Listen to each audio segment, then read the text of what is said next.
Hi class, welcome to lesson 41.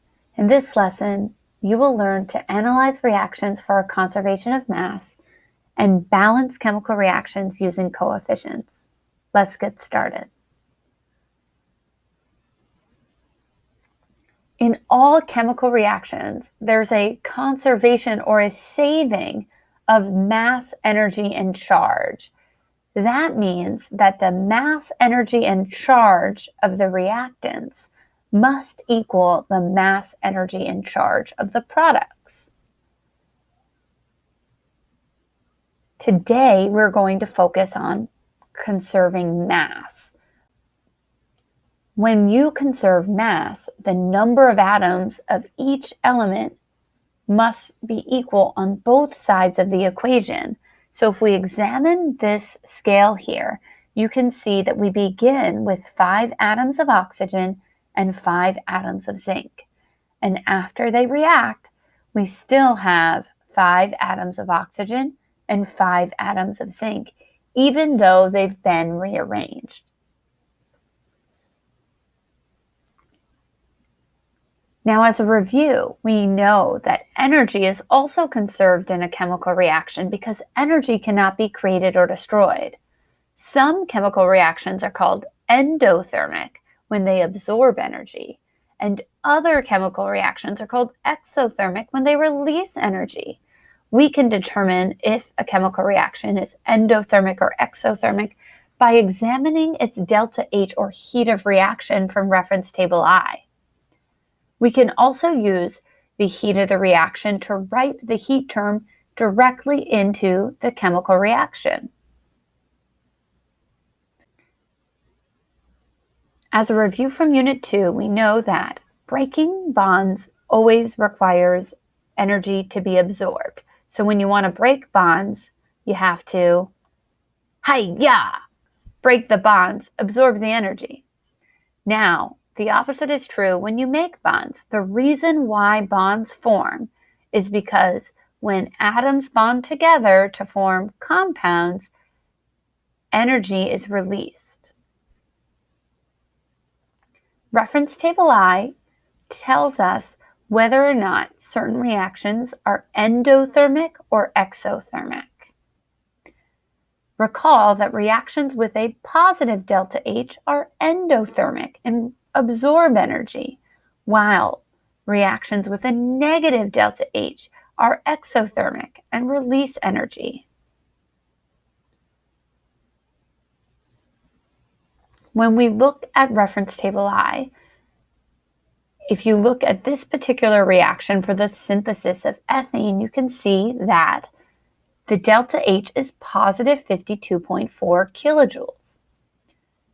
The positive nature of the delta H tells us this is endothermic.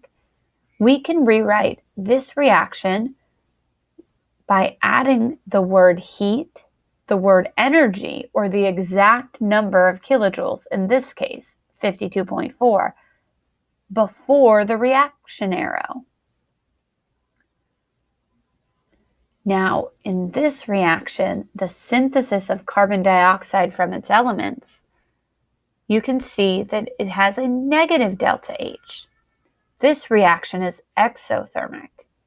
We can write this reaction with the word heat, the word energy, or the kilojoules of heat released on the right side or product side of the reaction.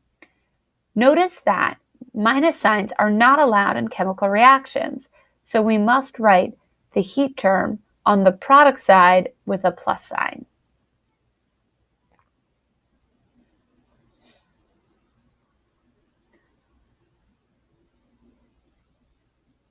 Unbalanced chemical reactions do not show a conservation of mass. So when we look at this reaction for the synthesis of water, you can see that there are 2 oxygen atoms before the arrow, but only 1 oxygen atom after the arrow. You can't destroy an oxygen atom. When we look at the gram formula mass of each substance, you can see that we've lost mass. So on the reactant side, we have a total mass of 34 grams, While on the product side, we have a mass of 18 grams. Matter is not conserved in this reaction as written. When the reaction is balanced using whole number coefficients, it is done so that we can conserve mass. So by adding coefficients, you can see that we've placed multiple of certain formulas. These multiples allow us to confirm that the number of grams on the reactant side equal the number of grams on the product side.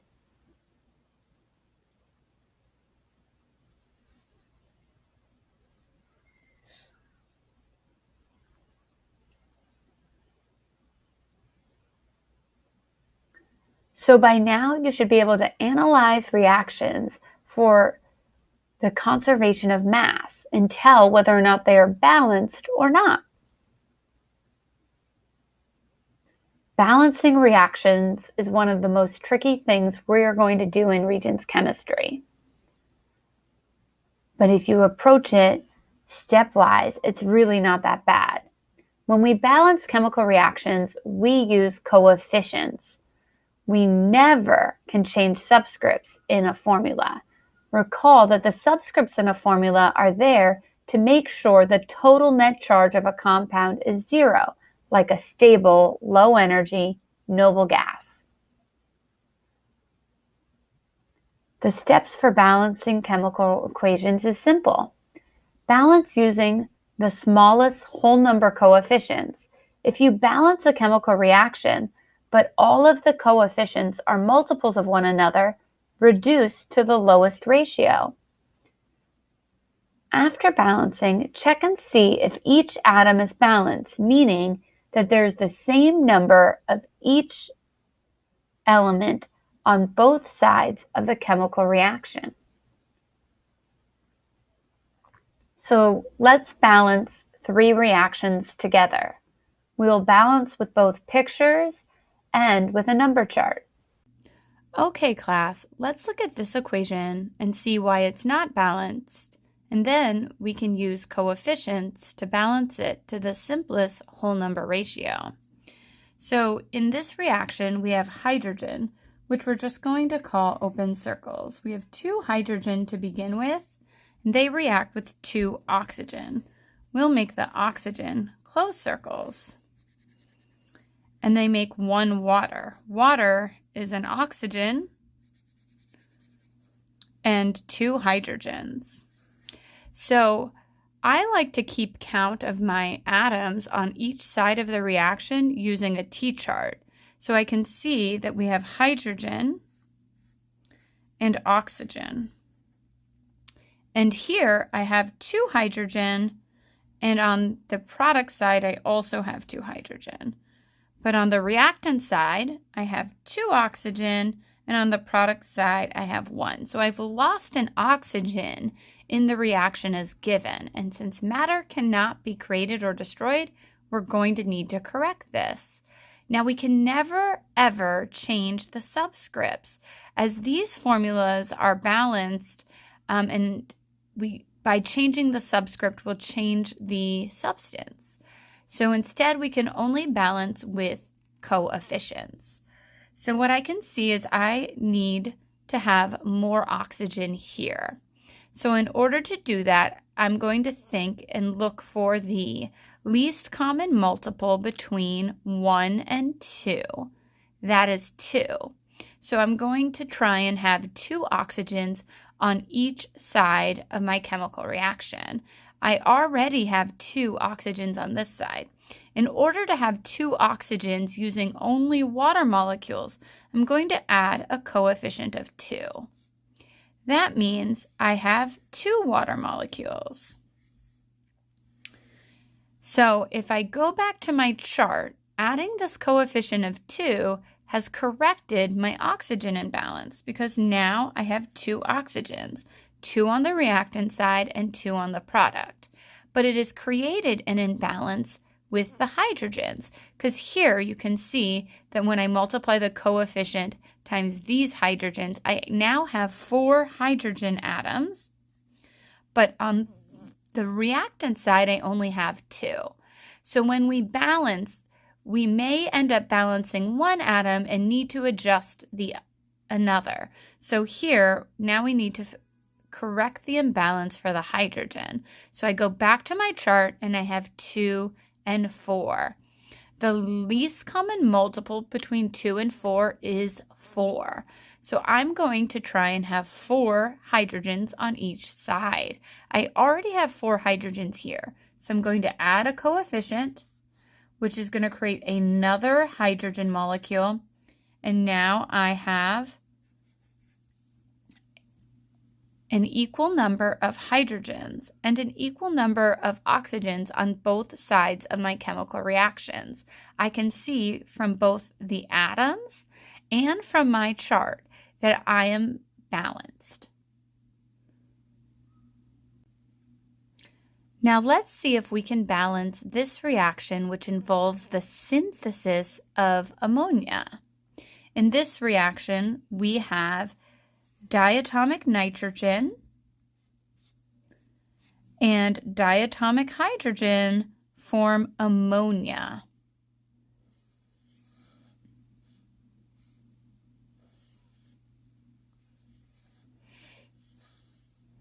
So when I look at my picture, I can already see that I'm out of balance, but I personally prefer to look at numbers, so I'm going to make a T-chart. So I'm going to write my element symbols directly below my arrow. I see that my reaction includes elements of nitrogen and elements of hydrogen. And given this unbalanced reaction, what I'm going to do is I'm going to write down how many of each element I have on the reactant side and on the product side. So here you can see we have 2 nitrogens and 2 hydrogens on the reactant side. And on the product side, we have 1 nitrogen and 3 hydrogens. So in this case, we're going to need to balance the elements.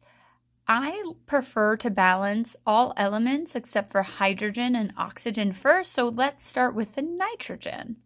So here I have 2 nitrogens and here I only have 1, so I have to ask myself, what is the least common multiple between 1 and 2?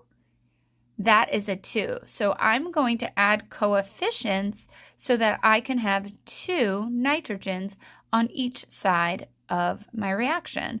So if I already have 2 nitrogens on the reactant side, so I'm going to add a coefficient of 2. That means I have another ammonia. And so if I go back to my number chart, my nitrogens on my product side are now 2. But adding the coefficient adds an entire another molecule. So it also changes the number of hydrogen. So now my hydrogens, I have 6. So my hydrogens are out of balance. So I have to find the least common multiple between 2 and 6. And the least common multiple between 2 and 6 is 6. In order to have 6 hydrogens on my reactant side, I'm going to add the coefficient of 3. That means I have 3 diatomic hydrogens, which gives me a total of 6 hydrogens. So now you can see that we have 2 nitrogens on each side and 6 hydrogens on each side. We can see it in the picture, we can see it in our chart, and we're balanced. Now, there is a coefficient on this nitrogen, but the coefficient is 1. We will not write it. But if you were asked what is the sum of the coefficients in this balanced chemical reaction, we'll want to remember that there's a 1 here. So that means the sum of the coefficients would be 1 plus 3 plus 2, or 6. The final chemical reaction we're going to balance today is a complex one. It's called combustion or burning. So we're going to begin with methane, which is a carbon atom with 4 hydrogen atoms, and oxygen. In this case, we'll use a different color for oxygen.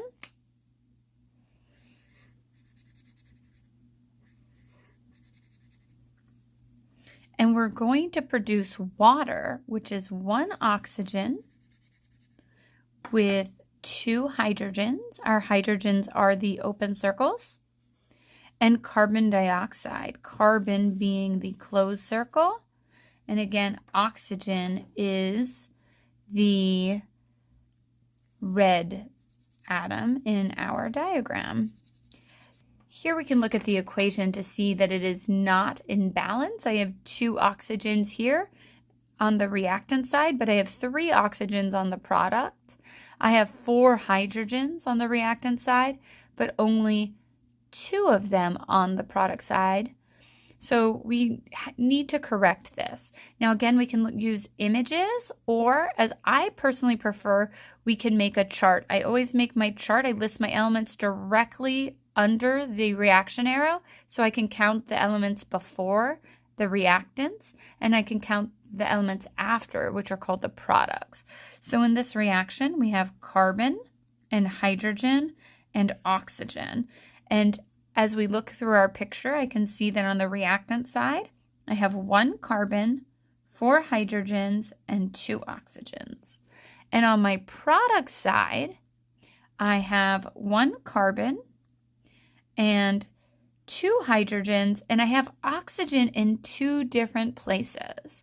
When you have oxygen in 2 different compounds, I like to write them separately, because when I'm balancing with coefficients, if I add a coefficient to the water, it will not impact the oxygen on the carbon dioxide. So writing them separately will help us keep better track. So I'm going to call this 1 plus 2, which we all know is 3. So when I look here, I need to pick an element to balance. So let's start by balancing the hydrogens. I can see that I have 4 hydrogen on the reactant side and only 2 on the product side. The least common multiple between 4 and 2 is 4. So in order to have 4 hydrogens, I'm going to add a coefficient of a 2. That coefficient is going to give me another water molecule. So here, now we have 2 water molecules. Now I'm going to need to count up how that changed what's happening on my product side. I have 4 hydrogens, and now I have 2 oxygens here. So that makes this 2 plus 2. So now when I look, I see that my atoms for carbon are still in balance, and my atoms for hydrogen are now balanced. But my oxygens, I have 4 on the product side and only 2 on the reactant side. So I need to find the least common multiple between 2 and 4, which is 4. And I'm going to add a coefficient of a 2 in front of the oxygen. That means I have 2 oxygen molecules.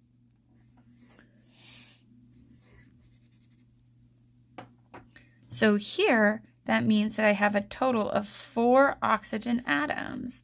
So now we can see in this picture that my reaction is balanced, as I have the same number and kind of atoms on both sides. Balancing reactions is really tricky, and we're going to practice this in class. Do not write a summary asking for more practice, as I promise you, we are going to be practicing throughout the next week. By now, you should be able to balance chemical reactions using coefficients. When balancing, it's important you show work. You can choose to either draw pictures or create a number chart, but you need to show work. This concludes Lesson 41, Balancing Chemical Equations. Make sure you've taken good notes. Write down any questions you have and bring them to class. Complete your homework on Google Classroom and put your Regents Chemistry reference table and calculator back in your backpack so you are prepared for class. Balancing is challenging, but we'll do lots of practice together. I'll see you soon.